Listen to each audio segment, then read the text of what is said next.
Sean Payton's out there. Sean's out there probably in Dallas just waiting for it. So, again, Dak is going to have to be really good, and he's going to have to basically carry the team on his shoulders like his contract reflects. You know, it's probably too early for hot seat talk, Graz, in most circumstances. But as Nate just referenced, Sean Payton, now a coaching free agent. There has been some speculation about Mike McCarthy's future in Dallas. What does a successful season look like to keep him off that hot seat?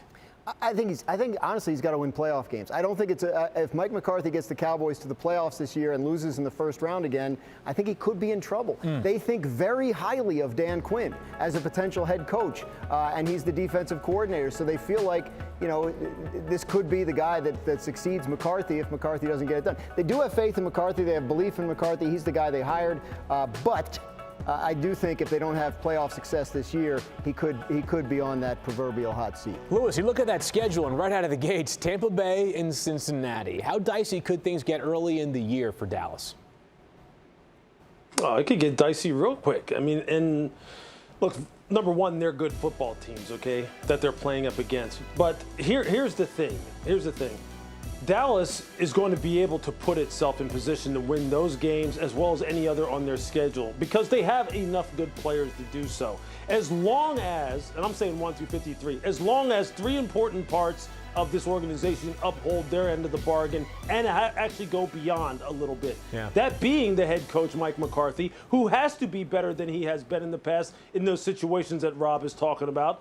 That means Dak Prescott. Look, Dak Prescott is being paid as a guy who's a difference maker. He's being paid as a guy who when you say, look, we're going to get rid of Amari Cooper. And now it's not going to be, you know, you're not going to have two guys. You're not going to have him and CD together. You're going to have him. You're going to have Michael Gallup. We don't know how he's going to be. You're going to have James Washington. And then Ezekiel Elliott. Look. The offensive line coach, another guy who's going to be on the hot seat this year because he has to develop an offensive line with some young players that they brought in to kind of help build up the depth and eventually the frontline starters. He's going to have to get those guys playing on the same accord because Ezekiel Elliott needs their help. Those are the people who are really in the spotlight this year. There are certain guys who are being paid, as Mike Tannenbaum calls them, to be force multipliers, meaning I'm so good I make you better.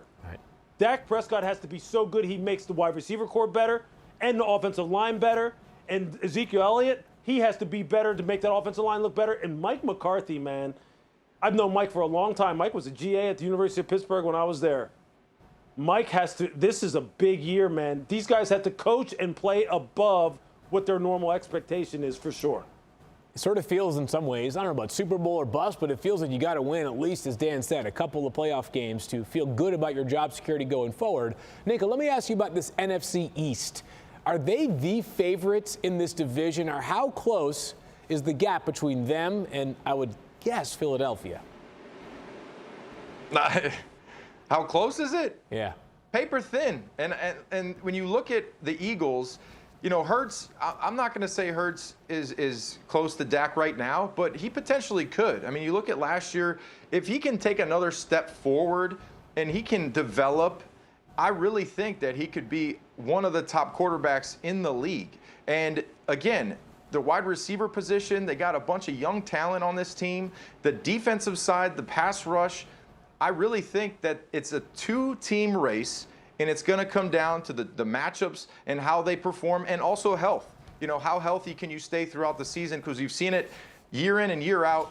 A team that starts in September isn't the same team in December. They're going to have to stay healthy. But I think the Eagles are very close to the Dallas Cowboys. Think so, Grass? The last time there was a repeat champion in this division, my older son was a year old. In 2 months, he's leaving for college. This is not a coincidence. There will not be a repeat champion in the NFC East. It won't be the Cowboys. How about that? I love it. Thank you for watching ESPN on YouTube. For live streaming sports and premium content, subscribe to ESPN+.